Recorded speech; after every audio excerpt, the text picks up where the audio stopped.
ગુજરાતના અગ્રીમ અખબારોમાં આપની કોઈ પણ પ્રકારની જાહેરાત આપવા માટે સંપર્ક કરો. જાહેરાત વ્યાજબી ભાવે પ્રસિદ્ધ કરી આપવામાં આવશે.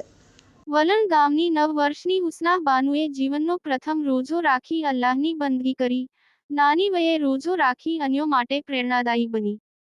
ભરૂચના પાલેજ નજીક આવેલા કરજણ તાલુકાના વલણ ગામની સેલારવાડીમાં રહેતા અનીસ પટેલ સેલારની 9 વર્ષની દીકરી હુસ્નાહ બાનુએ પોતાના જીવનનો શુક્રવારના રોજ પ્રથમ રોજો રાખી ખુદા તઆલાની બંદગી કરી હતી. હાલ મુસ્લિમ સમુદાયનો પવિત્ર રમઝાન માસ તેના અંતિમ તબક્કામાં પ્રવેશી ચૂક્યો છે. ત્યારે મુસ્લિમ સમાજના લોકો રોઝા રાખી અલ્લાહની બંદગી કરી રહ્યા છે. ત્યારે હુસ્નાહ બાનુએ પોતાના જીવનનો પ્રથમ રોજો રાખી અલ્લાહની બંદગી ગુજારી હતી.